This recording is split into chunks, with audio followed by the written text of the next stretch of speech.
Hello Leo, welcome back to my channel. Welcome to Elizabeth Angel Tarot. Okay Leo, let's start the reading.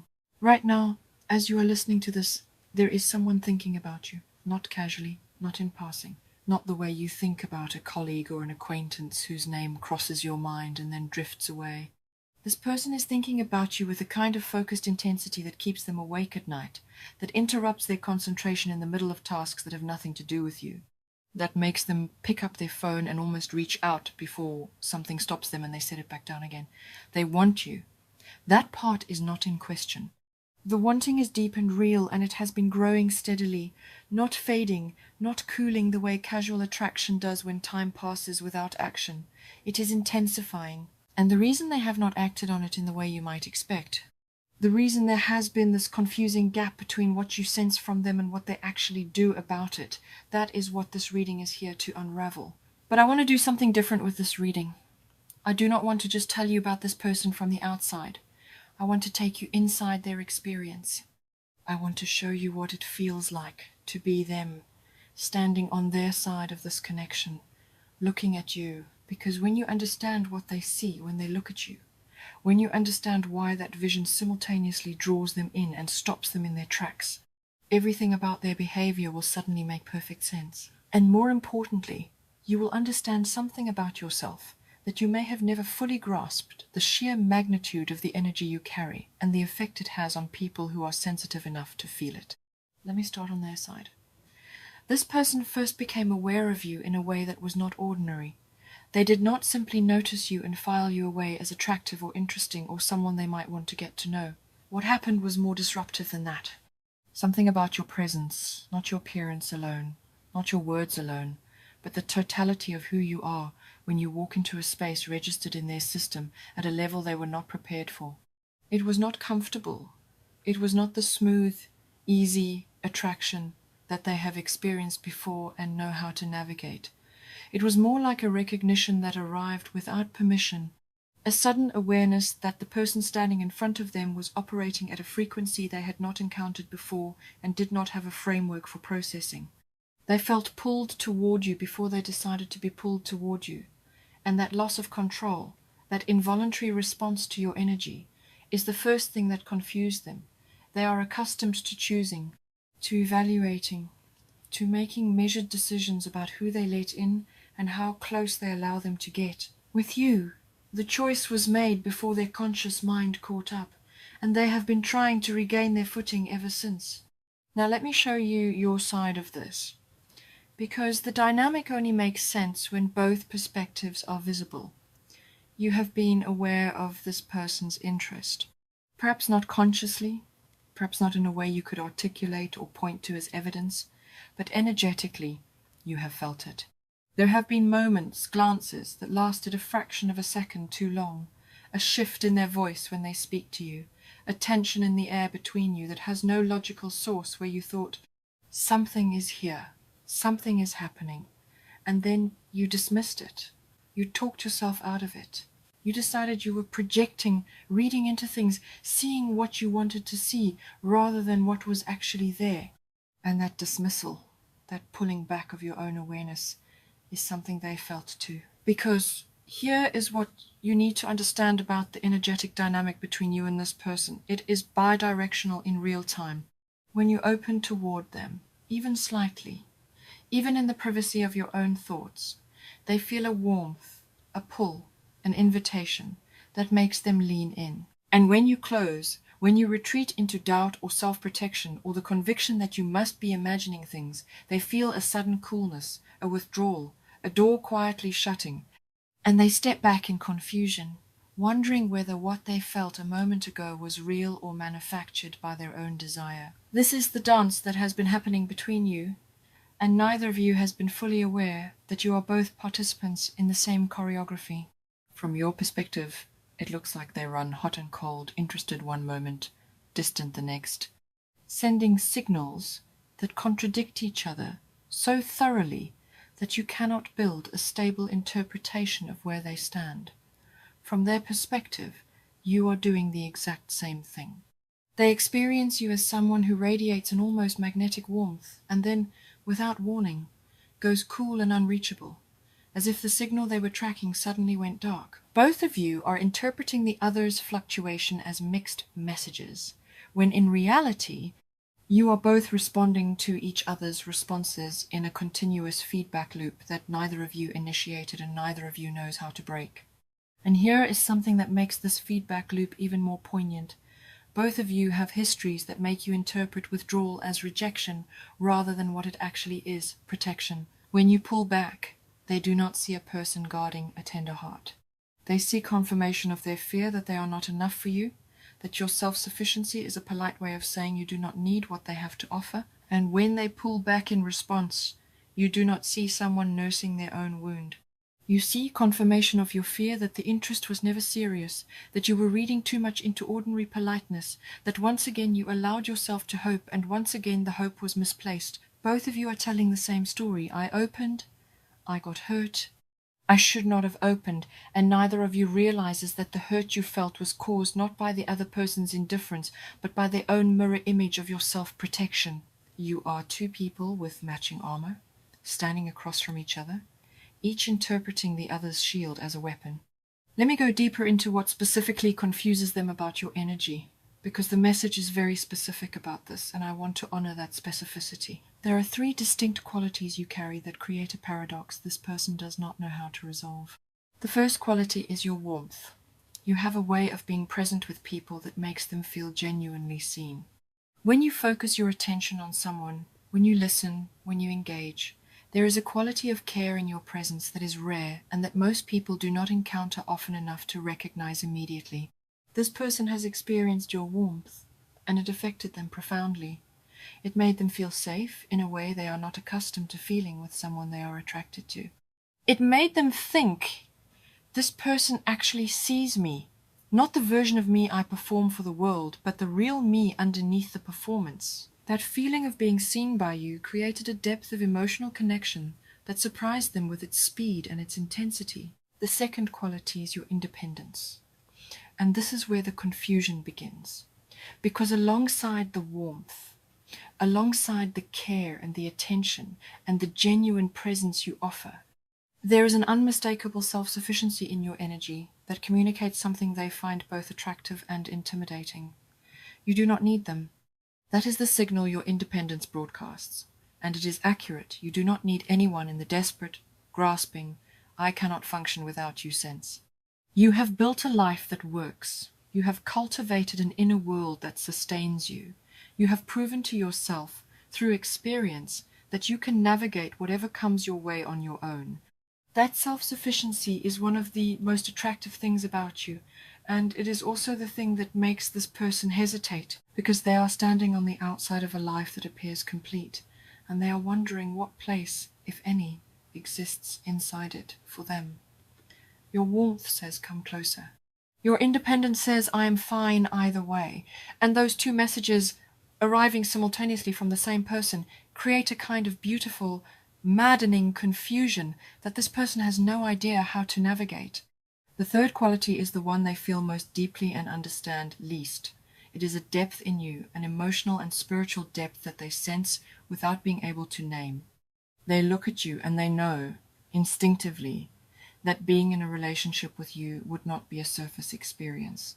It would require them to show up in ways they have never been asked to show up before.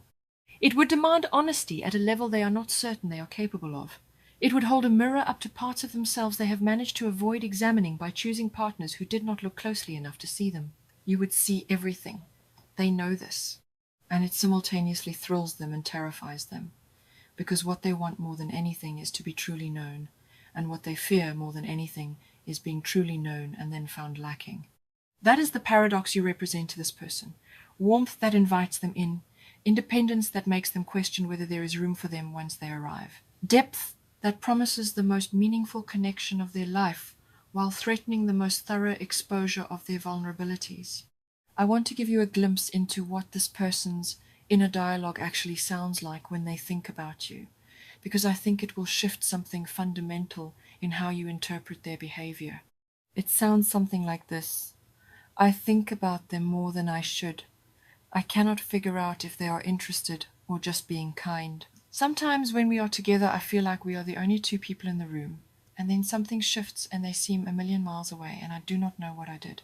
I have never felt this uncertain around someone, and I do not know if that means this is the real thing or if it means I should walk away. I want to reach out, but what if I am misreading everything and I make it awkward and lose what we already have? I would rather have them in my life at a distance than risk saying something that makes them disappear entirely. That is the interior they are living in.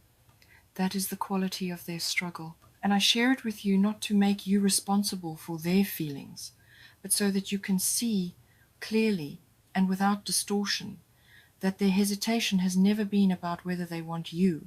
It has always been about whether reaching for you is safe. Now, I want to return to your side, because there is something you need to understand about your own participation in this dynamic that will shift everything once you see it clearly. You have been unconsciously modulating your energy around this person, not manipulatively, not strategically, but instinctively, the way a person who has been hurt in the past learns to regulate how much of themselves they reveal in the presence of someone who matters. When you feel their interest, something inside you warms, opens, expands toward them, and then, almost immediately, a protective mechanism activates. It says, do not get ahead of yourself. It says, you have been here before and it did not end well. It says, pull back before you invest too much in something that might not be real. And so you pull back. You dim the signal. You retreat behind the fortress of your independence and your self-sufficiency, not because you do not want them, but because wanting them feels dangerous, and your system is hardwired to protect you from the vulnerability that wanting requires. I want to tell you what this looks like from their perspective when it happens, because I do not think you know. When your warmth suddenly cools, when your openness contracts, when the light in your eyes that was shining directly at them a moment ago suddenly redirects or dims, they feel it as a loss, a small, private grief that passes across their chest like a shadow. And because they do not understand that you are protecting yourself, because from the outside it simply looks like you have decided to withdraw your attention, they absorb it as information. They file it under evidence that you are not as interested as they hoped. And that filing away of their hope is what produces the distance you then interpret as their disinterest. Do you see it now? Do you see how exquisitely, how painfully coordinated this cycle is? Two people wanting the same thing, each one's protective response triggering the other's protective response, each one's armor reinforcing the other's belief that armor is necessary. What Elizabeth Angel Tarot is sensing right now about this dynamic is that both of you are standing at the edge of the same cliff, both wanting to jump, both afraid of the fall, both interpreting the other's hesitation as a reason to hesitate further. It is a perfect stalemate, and it would remain a stalemate indefinitely if not for something that is about to change the entire equation. But before I tell you what is about to shift, I need to say something important about your energy itself, because you have been carrying a subtle belief about it that needs to be corrected. You have internalized the idea that the confusion you cause in people is a problem, that there is something wrong with the way your energy registers, too intense, too complex, too contradictory for someone to hold without becoming overwhelmed. I want to dismantle that belief right here, right now. Your energy is not a problem to be solved. It is not an obstacle that the right person will learn to tolerate. Your energy, in all its warmth and independence and depth and complexity, is the very thing that makes this connection possible. A simpler energy would not have activated this person at the level they have been activated. A more predictable energy would not have haunted their thoughts or disrupted their carefully maintained emotional equilibrium. The confusion they feel is not a sign that your energy is wrong. It is a sign that your energy is powerful enough to reach the places inside them that nothing else has been able to touch.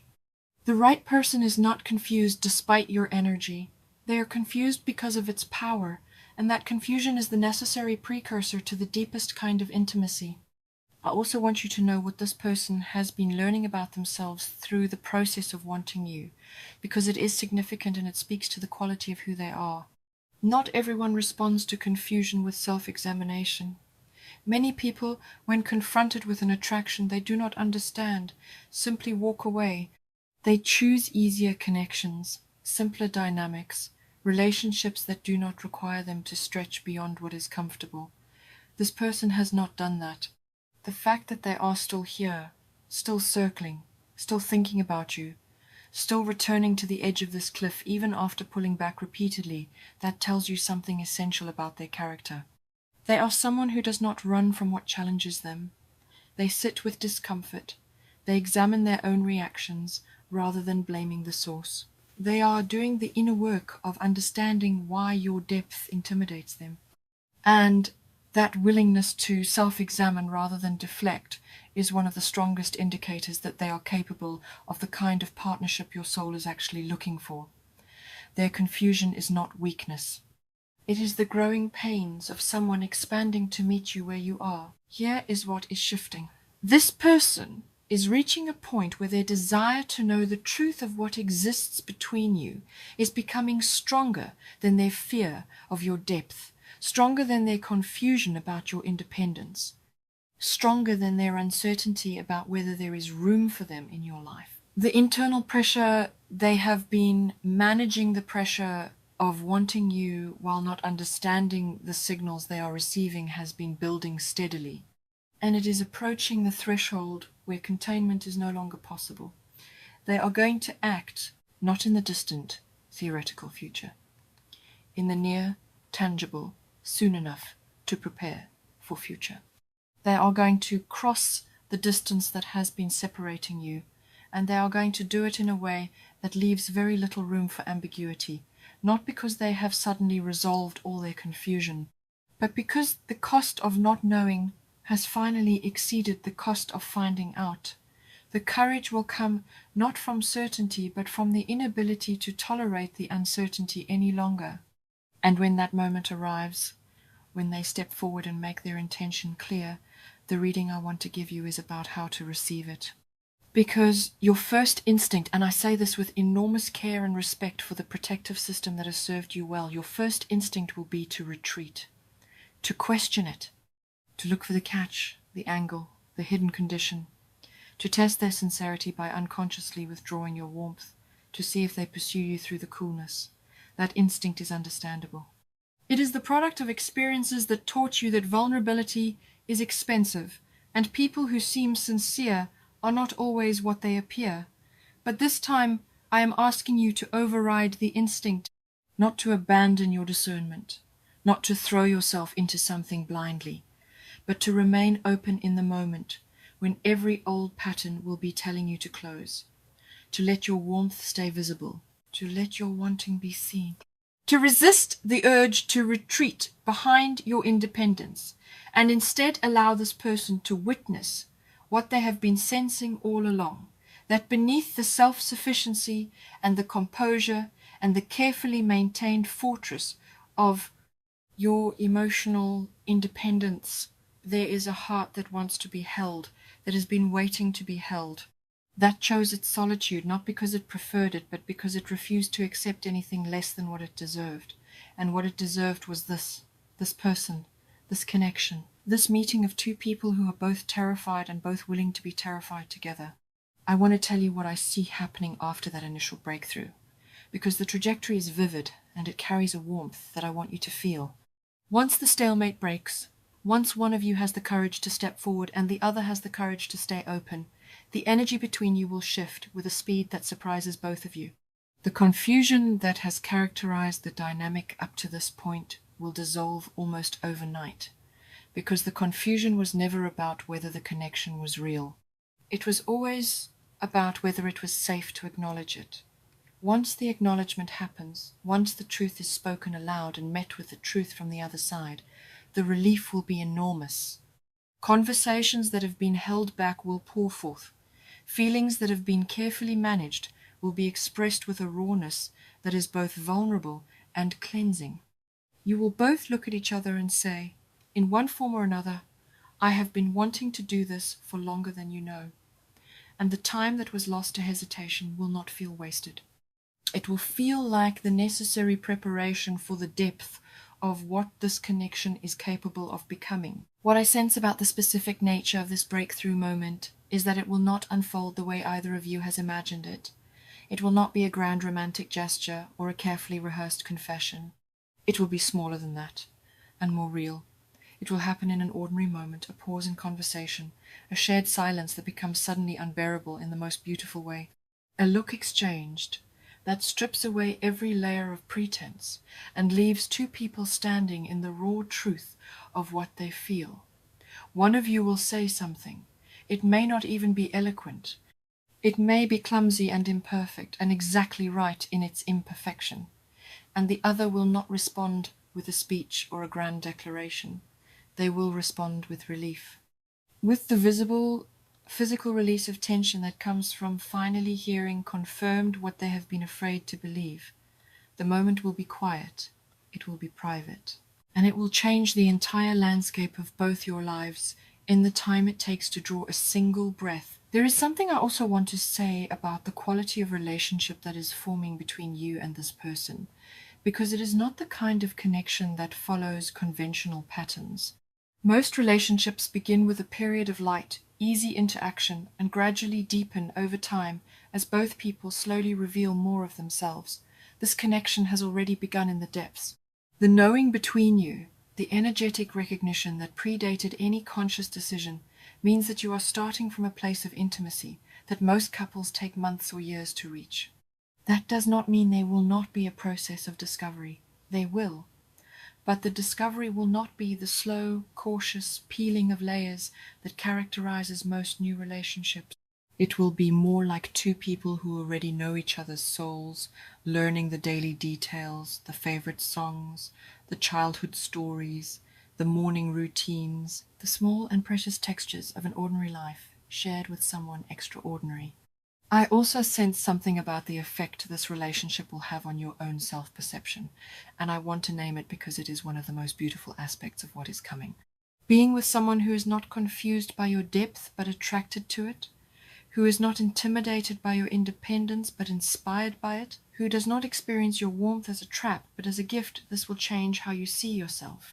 You have spent a long time believing, at some level, that the fullness of who you are is too much for one person to hold, that you need to parcel yourself out in manageable doses, presenting only the parts that feel safe and palatable and unlikely to overwhelm. This person is going to show you, through their consistent, genuine, unwavering presence, that you were never too much. You were simply in rooms that were too small, and the room this person offers you is exactly the right size for the entirety of who you are. There is something else this connection is going to teach both of you, and it is a lesson that neither of you could learn alone. It is the lesson that strength and vulnerability are not opposites.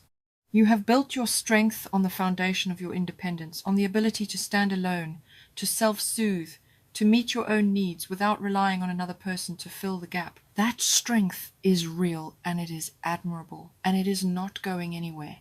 But this person is going to show you that there is another kind of strength that only becomes available inside partnership, the strength of allowing someone else to carry what you have been carrying alone. The strength of saying, I am struggling, and having that admission met, not with alarm or discomfort, but with steady, competent, I am here. You have been so capable for so long that you have forgotten that capability and isolation are not the same thing. This connection will remind you, and the version of you that emerges from this reminder, the you who is both fiercely independent and deeply, willingly, vulnerably intertwined with another person, will be the most powerful and the most peaceful version of yourself you have ever inhabited. Something that Elizabeth Angel Tarot is picking up with particular clarity is the energetic frequency of this union, and it is unusually high. This is not a connection that will pull either of you down or require you to shrink to make the other comfortable. It is an elevating connection, one where both of you become more yourselves, more creative, more grounded, more alive in each other's presence. The people around you will notice the change, not because you will be performing happiness or broadcasting your relationship status, but because the energy you carry when you are loved well and loving well has a quality that is visible to everyone. A radiance that comes not from the relationship itself, but from the permission that genuine love grants you to finally, completely, unapologetically be yourself. Let me address one final thing before I close this reading. And it is a direct message to the part of you that is still skeptical, still guarded, still scanning this message for evidence that it cannot possibly be about your situation specifically. That part of you has been a faithful protector. It has kept you from investing in mirages and chasing connections that would have cost you more than they gave. Honor it. Thank it. And then ask it, gently, to step aside for a moment and let the part of you that felt a flicker of recognition while listening, the part that thought of a specific face, a specific name, a specific moment of charged silence, ask it to let that part speak, because that part knows. It has known for a while, and the only thing standing between where you are and where this connection is heading is your willingness to stop dismissing what you already feel. Thank you for being here. Thank you for staying with a message that may have activated both your hope and your defenses in equal measure, and for choosing to keep listening even when the defenses told you to look away. If what you heard today resonated with a truth you have been carrying privately, if it put words to a dynamic you have felt but could not explain, then I want you to know that Elizabeth Angel Tarot will be here as this story continues to unfold, because what happens next between you and this person is only the beginning, and the chapters ahead carry a depth of connection and a quality of love that will make every moment of confusion you endured to get here worth the wait. They want you, seriously, completely, with a depth that has surprised even them, and the confusion was never a sign that the connection was failing. It was a sign that the connection was so real, so significant, so far beyond what either of you has experienced before, that your old frameworks simply could not contain it. What happens next is not a mystery. It is two people who finally stop confusing courage with recklessness and silence with safety, who step forward into the terrifying, exhilarating, breathtaking space where real love actually begins, not in certainty, but in the brave willingness to be uncertain together.